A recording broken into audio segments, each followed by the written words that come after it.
पिबत भागवतम रसमालयम मुहुरहो रसिका भुवि भावुकाः। भगवान की कथा सुनने के कौन अधिकारी हैं? क्योंकि जहाँ पर भगवान की कथा होती है, प्रवचन होता है, सत्संग होता है, भगवान की लीलाओं का गान होता है, वहाँ जाने के तो सभी अधिकारी हैं। तो फिर ये दो लोगों को अधिकारी क्यों कहा गया? पहला, रसिका भुवि भावुकाः।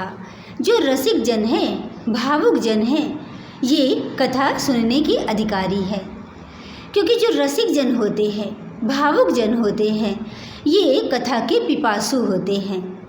जैसे कोई प्यासा व्यक्ति ही पानी की ओर भागता है।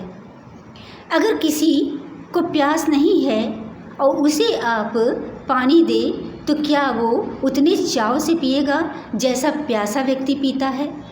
प्यासा व्यक्ति को अगर जल दे दिया जाए तो वो पूरा जल पी जाता है और उसे चाहिए और चाहिए, क्योंकि बहुत प्यासा है। इसी प्रकार से जो कथा का प्यासा है, कथा का पिपासु है, वो कथा की ओर भागता है। जो भगवान की चर्चा सुनने का पिपासु है, वो भगवान की चर्चा जहाँ होती है वहाँ भागता है। जो भी साधन मिले उसको, जैसा भी साधन मिले, वो भगवान की चर्चा उसको सुननी है।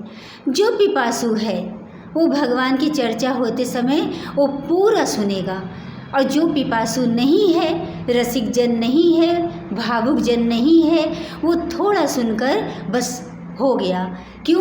क्योंकि उसके भीतर अभी भगवान के प्रति वो प्यास नहीं है, वो भगवान की चर्चा सुनने के प्रति वो उसके भीतर प्यास नहीं है जो वो उस ओर भाग सके।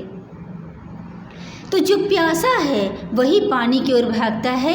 इसी प्रकार से जो प्यासा है भगवान की चर्चा सुनने का, तो वही भगवान की चर्चा सुनने के लिए तत्पर रहता है। इसीलिए कहा गया है कि जो पिपासु जन है, भावुक जन है, भगवान की चर्चा सुनने के रसिक जन हैं, वे अधिकारी हैं।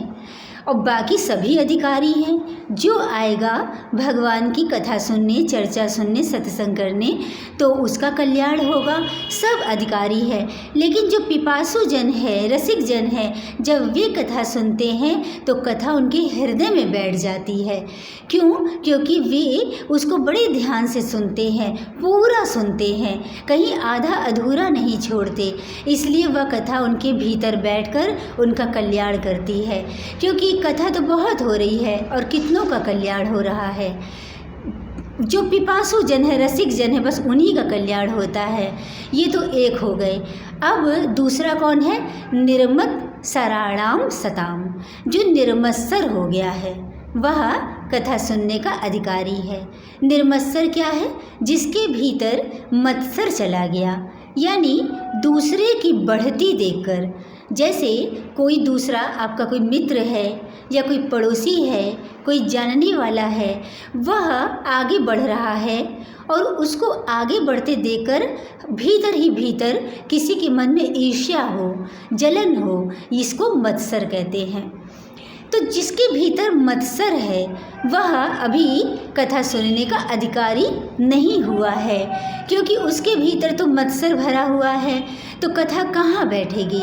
जब निर्मत्सर हो गया, जब उसके भीतर ऐसी भावना आई कि दूसरे व्यक्ति को देखकर उसके मन में ऐसी भावना आती है कि अरे ये आगे बढ़ रहा है, ऐसे हमें भी परिश्रम करना है, हमें भी आगे बढ़ना है।